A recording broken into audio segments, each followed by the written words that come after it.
Estamos en comunicación con Jorge de Mendoza, quien es especialista en planificación y sistemas de transporte en la República Argentina. Vamos a charlar sobre el primer circunvalar ferroviario de la República Argentina que se está gestando precisamente en la ciudad de Santa Fe. Para entender conceptualmente de qué estamos hablando, por eso nos comunicamos con Jorge de Mendoza, a ver qué evaluación se puede hacer sobre en este sentido, y qué deberíamos pensar a futuro los argentinos en materia de logística. Jorge, buen día, ¿cómo estás? Hola, ¿qué tal? Buen día, Luis. Bien. Bueno, vamos a arrancar por las palabras exactamente. Circunvalar es algo circular, ¿no? Claro.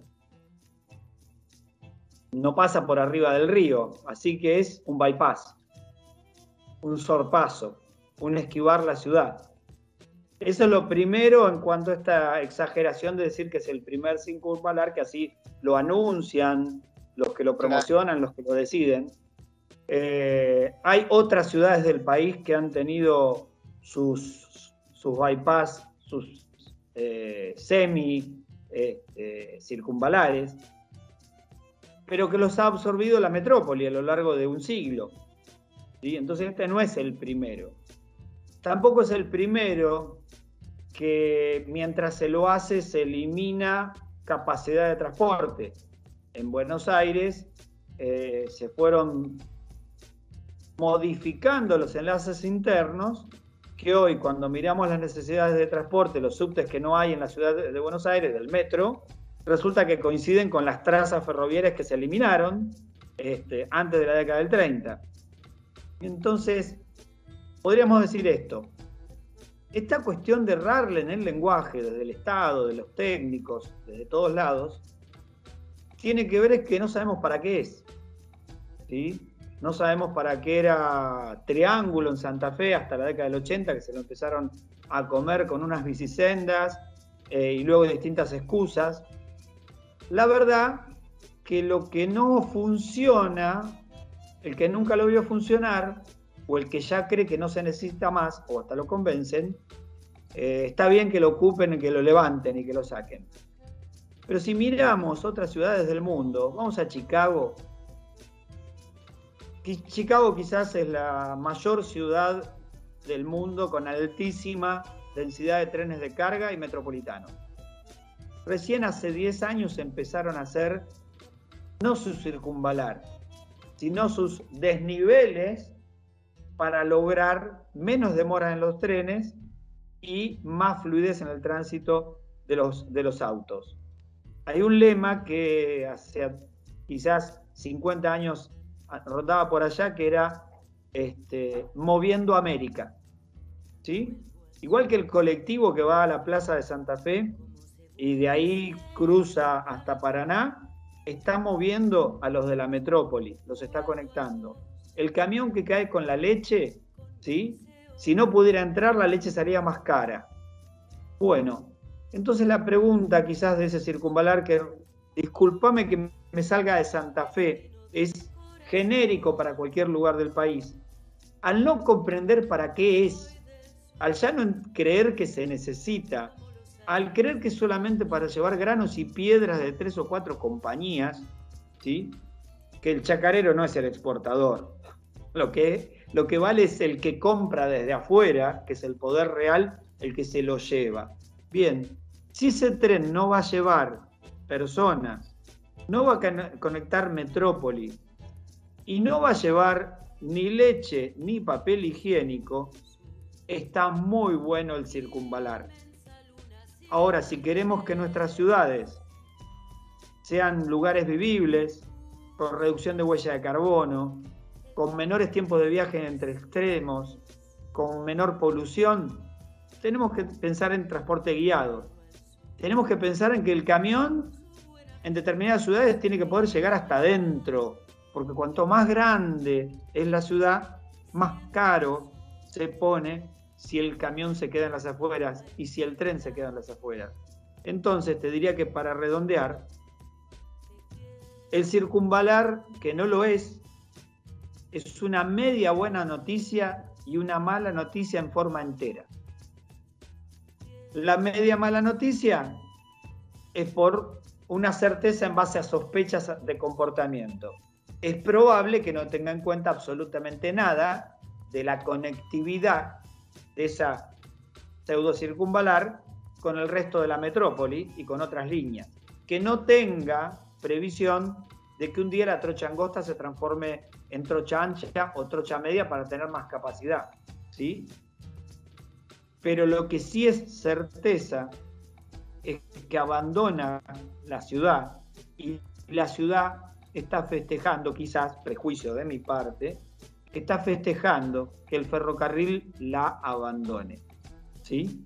Entonces, es tan lindo el corsódromo de Gualeguaychú, estaba tan bien la avenida Justicialista, hoy autopista Perito Moreno, cuando se lo levantó, que conectaba al riachuelo donde venía la carga de cabotaje de las pequeñas barcazas y barquitos que remontaban el Paraná y el Uruguay. Pero fueron decisiones supuestamente macro que no entendieron cada pedacito que conformaba esa macro. A esto hay que agregarlo algo más, que es lo que está pasando en nuestras ciudades. Pesa muchísimo más el pico y el martillo demoledor o la visión artística de una construcción industrial que el café con leche salga barato en el café de la esquina y que una persona pueda viajar en 45 minutos, 1 hora 20, a Rosario de centro a centro. ¿Sí? Queremos la terminal lejos, el camión lejos, el tren lejos, pero el café barato y comodidad para la movilidad. Entonces es casi una psicosis, ¿sí? No queremos nada de lo que no entendemos.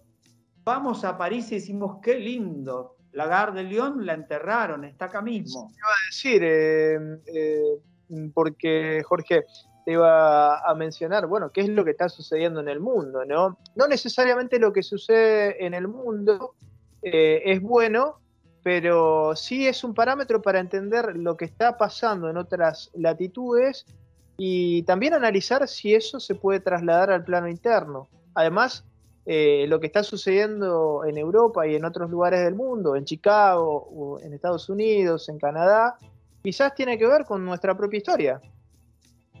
Bueno, en este caso tiene que ver con nuestras contradicciones, ¿sí?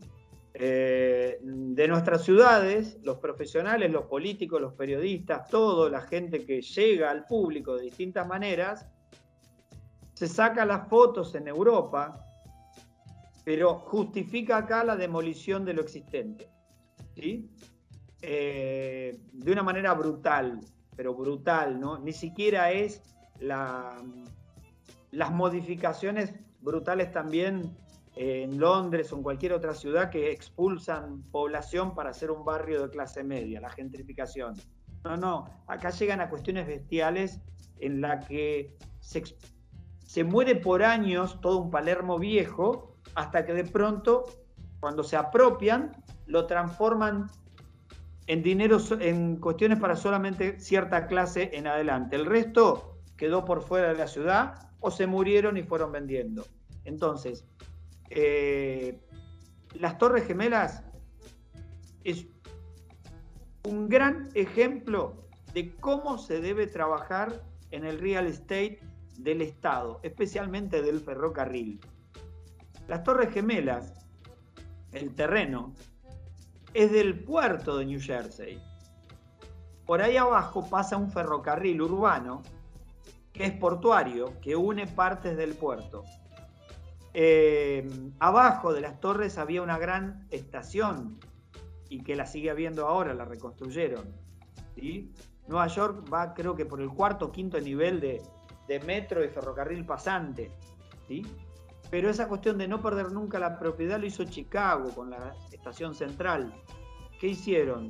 Armaron un espacio para los oficinistas del lado contrario de la parte más urbana resultó que al hacerle los servicios, ese lugar también se transformó en importante, y del lado donde estaban las oficinas se hicieron negocios inmobiliarios. Pero el ferrocarril está ahí abajo y sigue funcionando. Y nunca jamás pierde la propiedad del ferrocarril. 100 años, 99 años, 50. Entonces, nuestra corta visión, muy corta, aniquila las redes de comunicación y transporte, ¿sí? De la misma manera que no nos enojábamos que Entel no llegara a todos los lugares que tenía que llegar, nunca había enojo. Desapareció el telégrafo sin que nadie se enojara, cuando todavía no había otra alternativa. Desapareció el correo en 3 o 4 etapas. Nos robaron las estafetas y nadie se enojó. Nos siguen sacando la infraestructura de comunicación y transporte y seguimos sin comprender qué es lo que nos pasa. Entonces, creo que hay que reformular, no sé cómo se llamaría intelectualmente hablando, hace falta una especie de reeducación, provocando que el ciudadano se dé cuenta de cómo él mismo aprueba la destrucción de lo que tiene, incluso de su comodidad y el precio del cafecito, ¿sí? Entonces, el peor ejemplo para ver en nuestro país es el área metropolitana de Buenos Aires, ¿sí? Y especialmente Ciudad de Buenos Aires, que ni siquiera tiene eliminación de líquidos cloacales con tratamiento previo. Es el peor ejemplo del país, ¿sí? Entonces, quizás hay que ver de dónde viene todo esto. Si nos concentramos en el negociado, en la intención por los terrenos, nos equivocamos. Esa intención solo es posible porque hay gente que aplaude que le sacan lo que tenía.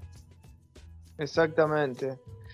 Qué reflexión, ¿no? Y la necesidad de un cambio cultural, de reformular paradigmas, de entender la importancia de las comunicaciones, lo que está sucediendo en el mundo, lo que ha sucedido en la República Argentina, comprender las distintas etapas históricas y analizar el presente para tratar de pensar en perspectiva futura. Te agradecemos estas reflexiones, Jorge de Mendoza, especialista en planificación y desarrollo del transporte, y la seguiremos en otro momento. Perfecto, gracias a vos y acá a disposición como siempre. Hasta luego. Abrazo.